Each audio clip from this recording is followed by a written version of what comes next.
The moment Mireille walked into the boardroom on Monday morning and saw him standing at the head of the table, her coffee slipped in her hand. She caught it. Barely. But the look on her face, she couldn't catch that. It was the same man she had dumped an entire glass of sparkling water on 2 nights before. It had started as a birthday dinner. Not a party. Mireille didn't do parties.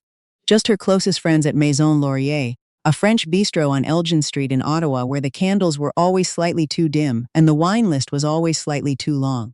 Her friend Tanya had turned 32, and the only gift she'd asked for was a quiet dinner with no drama. That lasted until about 9:30. Mireille had been a civil litigation lawyer for 7 years. She was used to reading rooms, reading people, reading the exact moment a situation was about to go sideways. So when she noticed the man at the next table lean too close to Tanya, his hand landing on her arm despite Tanya's very visible step backward, Mireille didn't deliberate. She picked up her water glass and crossed the 2 steps between their tables. "Excuse me," she said. Quiet, precise. The same voice she used in depositions. "She's not interested." The man turned. He was tall, dark suit, the kind of face that was probably used to a certain kind of deference.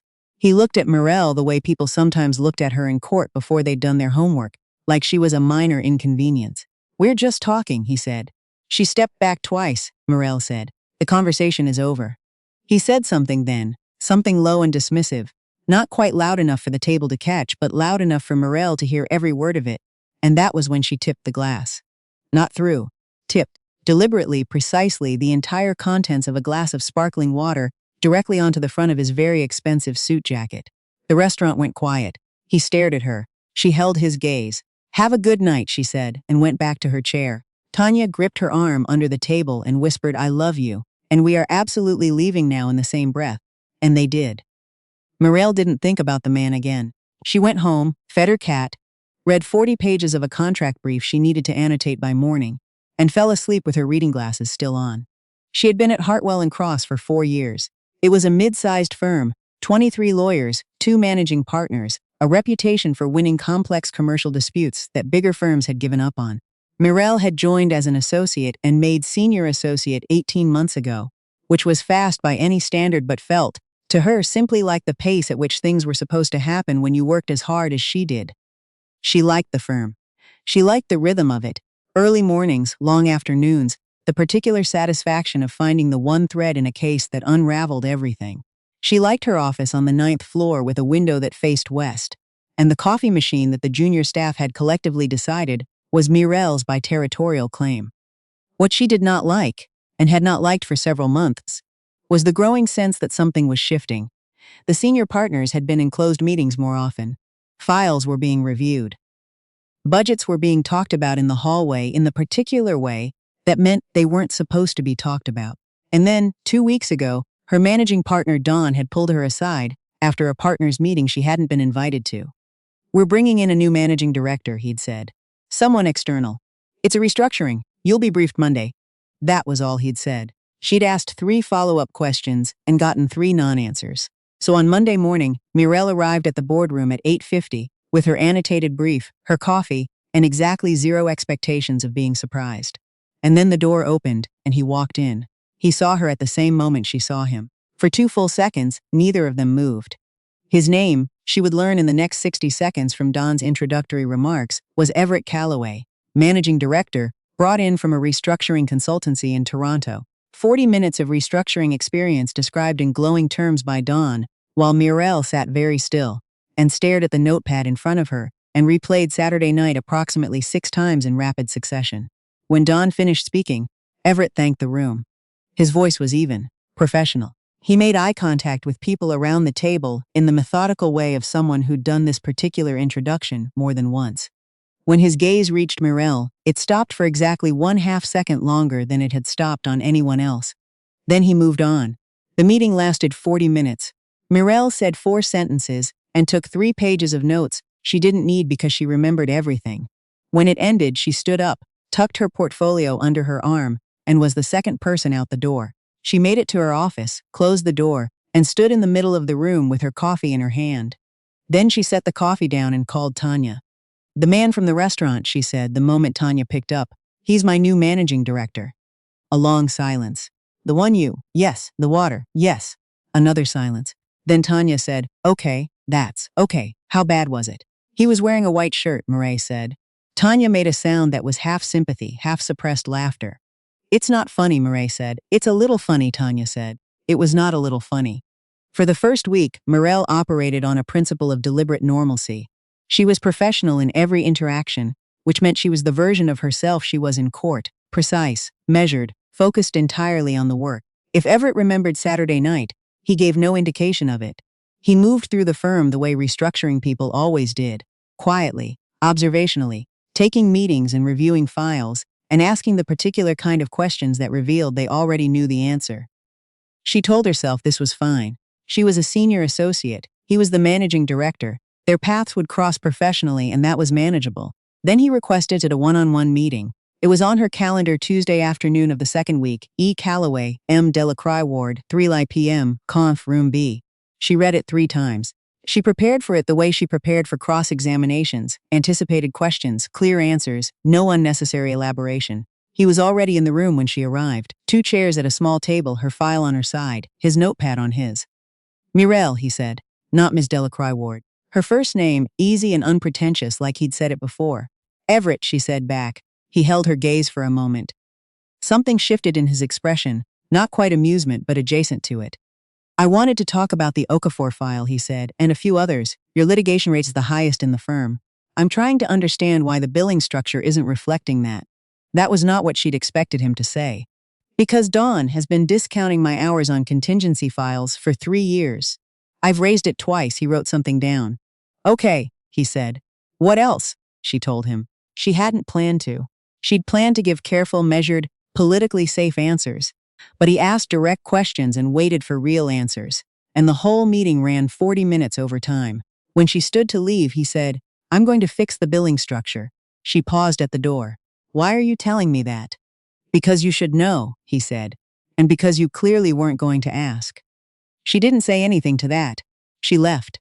She thought about that sentence the entire walk back to her office. The person who made everything complicated was not Everett. It was Gwen. Gwendolyn Ashton had been at Hartwell and Cross for 6 years, 2 years longer than Mireille. She was charming in the particular way that read differently depending on who was watching. To senior partners, collegial and warm. To junior staff, appropriately mentoring. To Mireille, after 6 years, she was something else entirely. The kind of person who remembered every favor she'd done for you and kept an internal ledger. They weren't close friends. They had been, briefly in Mireille's first year at the firm, lunches, a weekend trip to Montreal, the kind of quick intensity that sometimes happened between 2 driven women in the same competitive environment. But something had calcified between them over the years, and Mireille had accepted it without examining it too closely. She should have examined it. Gwen had gone out of her way to introduce herself to Everett in the first week. Mireille had noticed it without noting it. Gwen was social. It was one of her genuine strengths, and Mireille didn't begrudge it. What she didn't know was that the Saturday night story had already reached Gwen somehow. Maybe from someone who'd been at Maison Laurier. Maybe from the ambient professional gossip network that Mireille had always underestimated.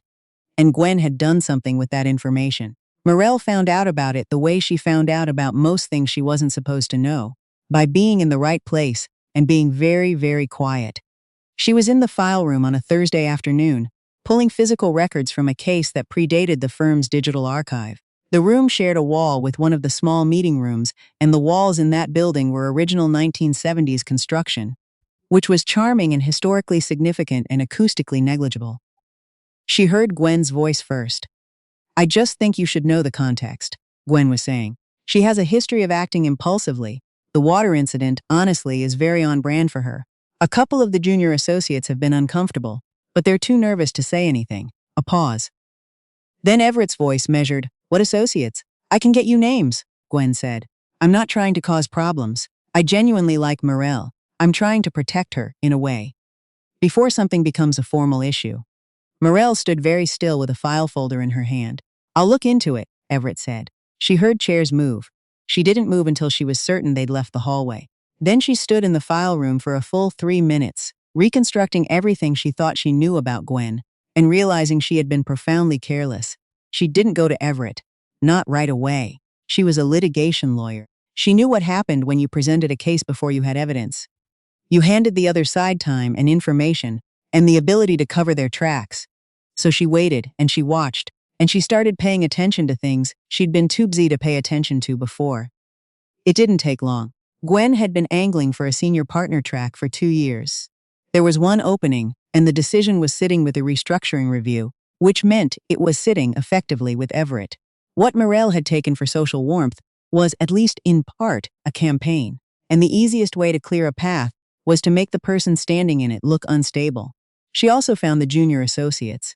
She found them by asking directly, in private, in the way she'd learned to ask witnesses who hadn't yet decided they wanted to talk.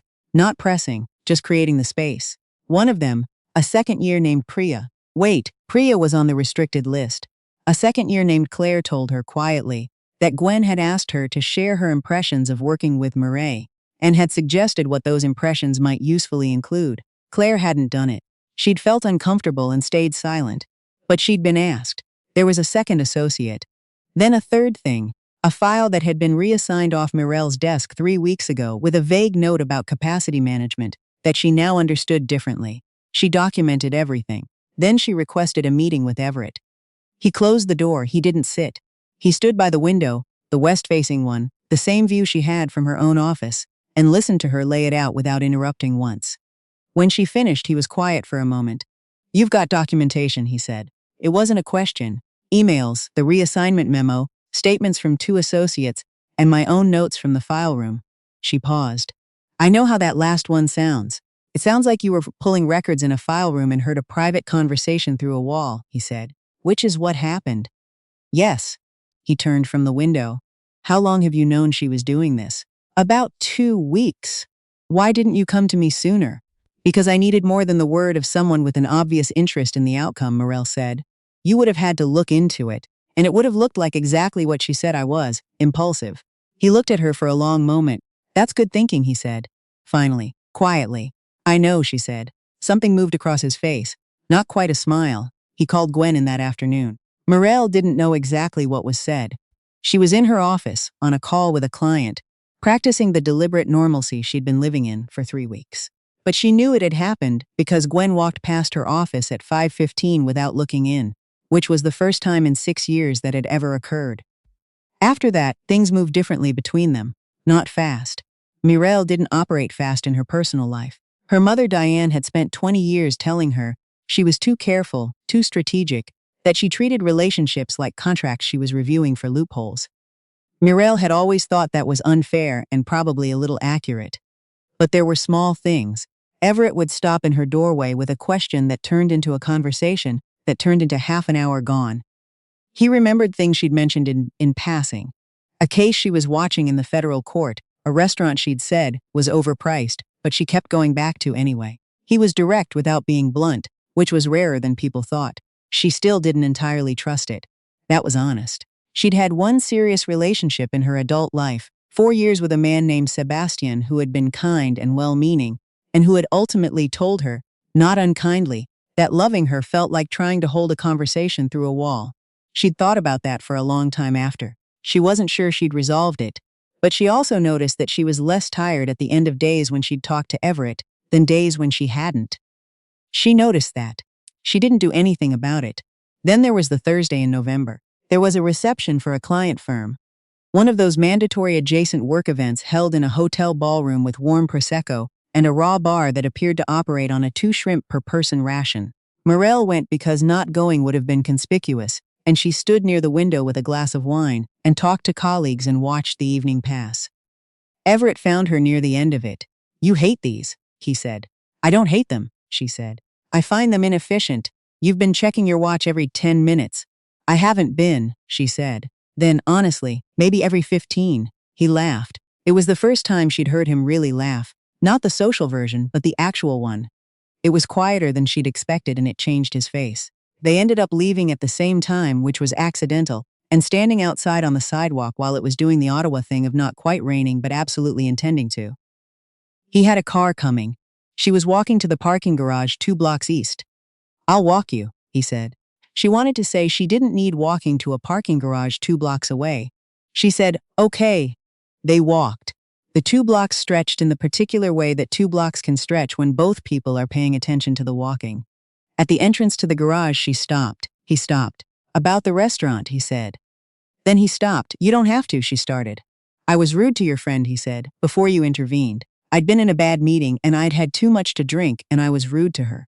You were right to do what you did. He paused. I was mortified afterward, not because of the suit, because I'd needed a stranger to remind me how to behave. She looked at him for a moment. That's a very honest thing to admit, she said. I figured I'd better, before you found out some other way and I lost the opportunity to say it directly.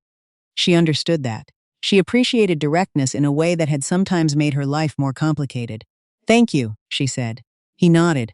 Then, carefully, I'd like to have dinner with you. You're the managing director, she said. The restructuring engagement ends in March, he said. My contract with the firm ends in March. After March, I'm just someone you had a professional relationship with for 6 months. It's November, she said. Yes, he said. She looked at him. He held the look without flinching. Ask me again in March, she said. He smiled. Not the social smile, the real one, the quiet one. Okay. She walked into the parking garage and drove home and called Tanya from her car, sitting in her building's underground parking. Engines. He apologized, she said, for being rude to you that night. A long silence. What? Tanya said. He apologized for being rude to you before I intervened. He said he'd been in a bad meeting and he'd had too much to drink. Another silence. Was it sincere? Mireille thought about his face outside on the sidewalk, the way he'd said it like he'd been planning to say it for a while. Yes, she said. Okay, Tanya said slowly. Okay, and you're telling me this because he asked me to dinner, Mireille said. I told him to ask me again in March. An enormous silence. Mireille Delacroix, Tanya said. Don't. You made the man wait 4 months. His contract ends in March. It's appropriate. You are the most. Tanya stopped. Then warmly, you're going to say yes in March. Mireille looked at the concrete pillar in front of her car. Maybe, she said. But she already knew. March arrived the way Canadian winters end. Not dramatically, but incrementally. The cold loosening by degrees until one morning you walked outside and realized the quality of the air had changed. Everett's final day at the firm was a Friday. There was a small send-off in the conference room. Wine. A card that everyone had signed. Remarks from Dawn that were sincere if a bit formal. Mireille shook his hand in a room full of people. Good luck with the next engagement, she said. Thank you, he said. His hand held hers 1 second longer than a handshake required. His eyes said the rest. That evening, her phone lit up with a number she already had saved. Dinner. Saturday. You choose the restaurant. She sat on her couch with her cat in her lap and typed back. Not Maison Laurier. 3 dots. Then? Agreed. Somewhere with better walls. She laughed out loud, which startled the cat. She typed the name of a place on Preston Street she'd been meaning to try for a year. He confirmed. She put her phone down and looked at the ceiling of her apartment in Ottawa on a Friday night in early March, with the window cracked open an inch, because the air finally permitted it. She thought about what her mother Diane had said, years ago, that Mireille was always preparing for the next argument, instead of being present for what was in front of her. She thought about the file room, and the boardroom, and the parking garage sidewalk in November. She thought about how sometimes the thing you most need comes at you sideways, through embarrassment and complicated circumstances, and a glass of water that you absolutely do not regret pouring. She thought, maybe careful isn't the same as closed. On Saturday night, she walked into the restaurant on Preston Street and he was already there, at a table by the window, not wearing a suit. Just a dark sweater and a quieter version of himself. And he stood when he saw her come in. She crossed the room. She sat down across from him. And for the first time in longer than she could honestly remember, she was exactly where she wanted to be.